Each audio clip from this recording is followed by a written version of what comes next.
Itutour ko naman kayo dito sa Japan kung saan kami nag-shop ng sapatos. Let's go! Ito yung bago nila dito. Lahat kasi meron na tayo dito, no? Ito, meron na rin tayo sa store na itong dalawa. What's up guys? Good day, new shoes. Siguro nakita nyo, suot ko. So ito yung Adidas CTT na tang jacket for Chinese New Year. Team ko ngayon is pupunta to Japan para mag-sneaker shopping. So ang goal ko, bago ako makaalis, sana wala akong makapareho ng jacket. So tara, tingnan natin kung makakapareho ba ako.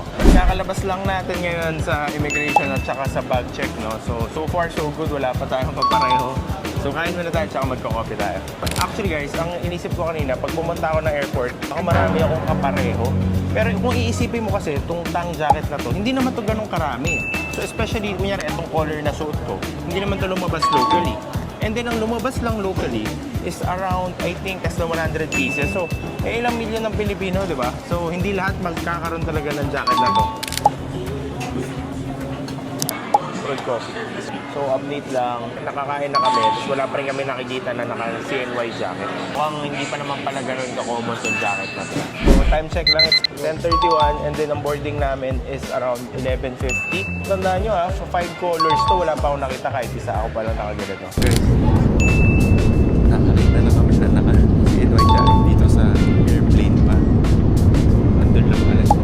Karatis pang color.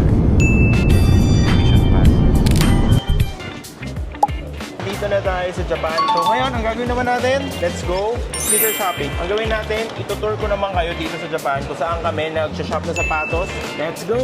Guys, first stop, andito tayo sa Atmos, Japan. So ito yung isa sa mga homegrown nila na sneaker store dito. Tara, let's look around kung ano mga available na sneakers dito. Andiyan pala si Boss Norman, oh. Man, hello ka muna. Oh, dito ako muna sa Japan.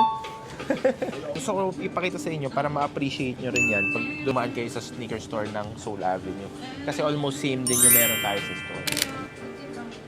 Oh, limited edition. May parang buhok na Air Force One. So, medyo mga kakaiba na design. Pagka gusto mong tumangkad, ito, triple sole. Triple sole na Jordan 1. Eh, galing yung triple niya pangalan niya. Ito, grabe, ang taas oh. Jordan din pala to. So ito yung mga tinatry lumaban ni Jordan sa pataasan ng Seoul. Okay, pinakita ko lang sa inyo yung mga meron dito. So dito tayo ngayon sa Bidis. Ito yung bago nila dito. Lahat kasi meron na tayo dito, no? So ito, meron na rin tayo sa store na itong dalawa. Ito mukhang bibilin natin. Seoul. Andito tayo sa tapat ng Amy ngayon. So sa mga hindi kakaalam, ang ibig sabihin ng Amy is ito pala. Basahin nyo na lang kasi hindi ko alam basahin. Napapansin ko lately yung mga stores dito, especially yung mga specialty stores and yung mga medyo luxury stores, may cafe. So, alam nyo, next time to Seoul Avenue, may cafe na rin. Dito pala tayo ngayon sa Harajuku.